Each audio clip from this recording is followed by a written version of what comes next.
West Virginia, meanwhile, has officially asked the highest court in the land to reimpose a 2021 law that protects women's sports by banning biological male athletes from competing against females. Right now, the state is blocked from enforcing the law as a legal challenge works its way through the court system. West Virginia Attorney General Patrick Morrisey will be joining us on that in just a moment. But let's get to David Spunt. He's live at the Justice Department. So, David, the Supreme Court is not ruling on the constitutionality of the law, correct?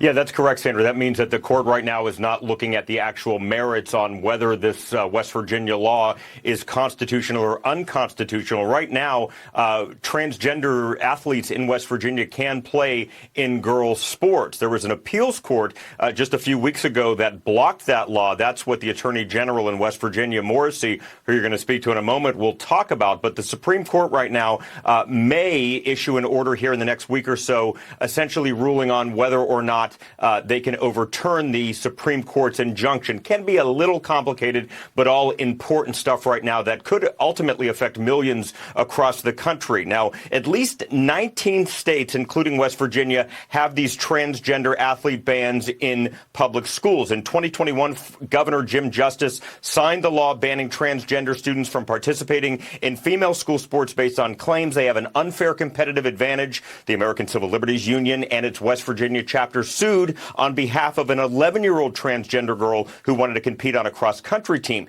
Now, a district judge originally put a hold on the state law, but then reversed himself and upheld the state law. An appeals court put that ruling on hold, as we said, meaning that these trans athletes can compete in female sports in West Virginia, at least for now.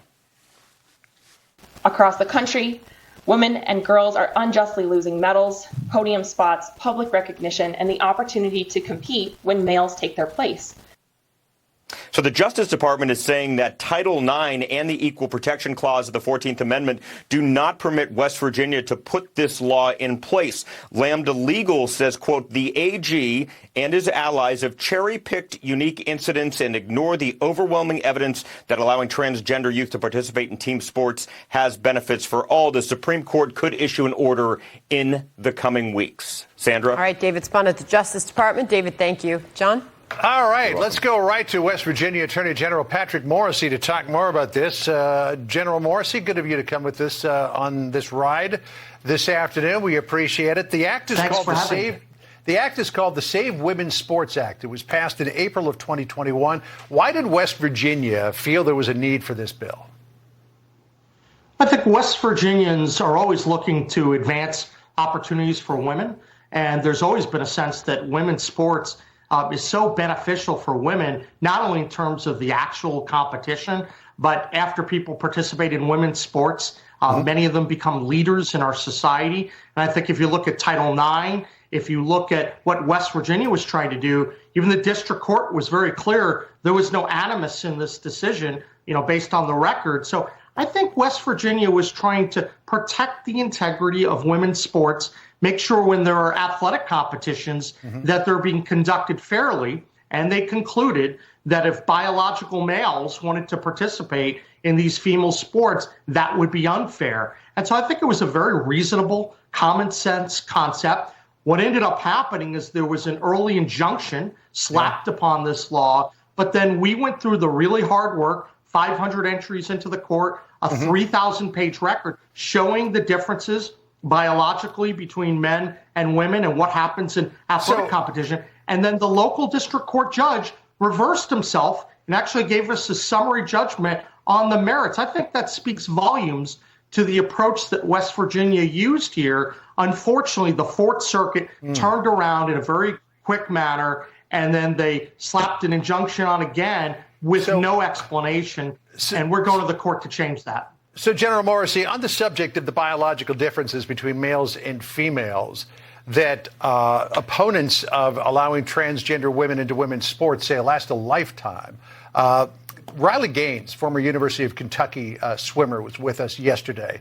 She is fighting very hard against allowing transgender women into female sports. Here's what she told us yesterday. Listen here.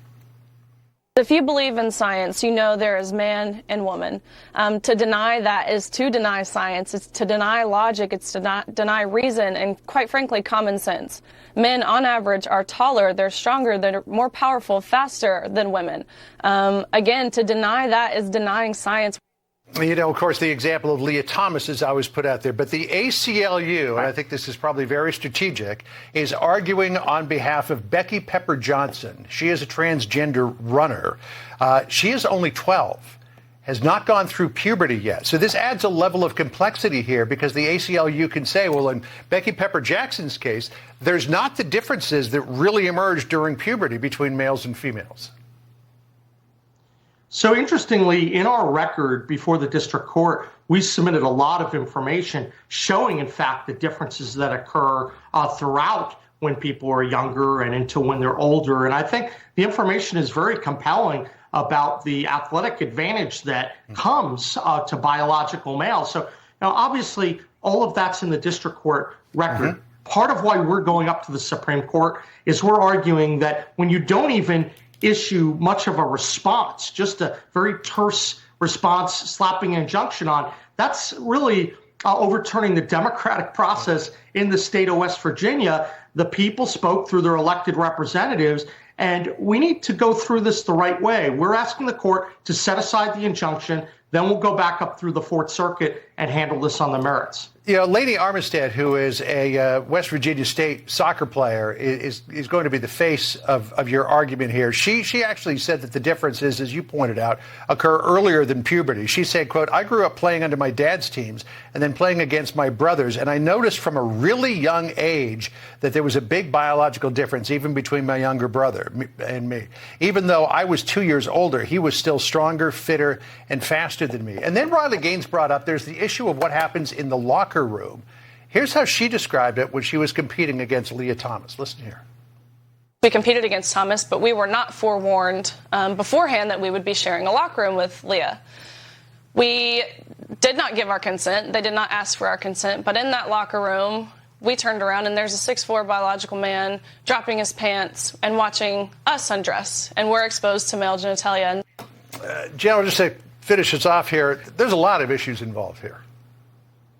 Well, look, I know that there are a lot of issues that come up with respect to athletic competition and what happens prior to that. But when you look at the story of Laney, when you see what happened with Riley Gaines and Leah Thomas, I think Americans are animated that they just want basic fairness in place.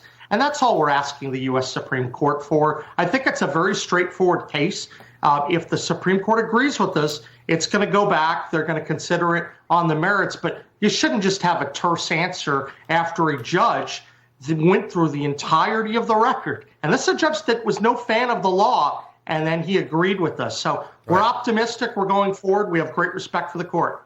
Well, this is going to be a very important case. We'll be watching it. Attorney General Patrick Morrisey of the state of West Virginia, thank you for joining us this afternoon. Appreciate it.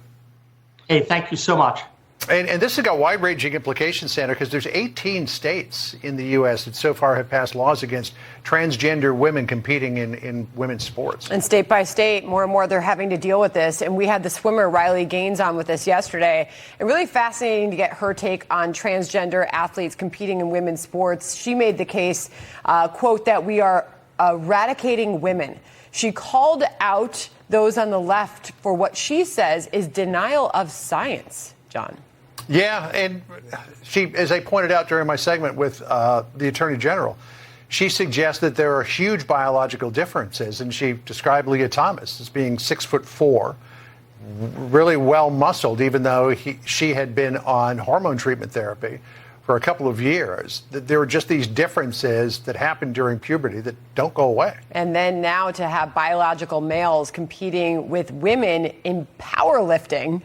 She certainly took issue with that as well yesterday, John. Yeah, there are some strong women in powerlifting, but a lot of strong men, too. Indeed.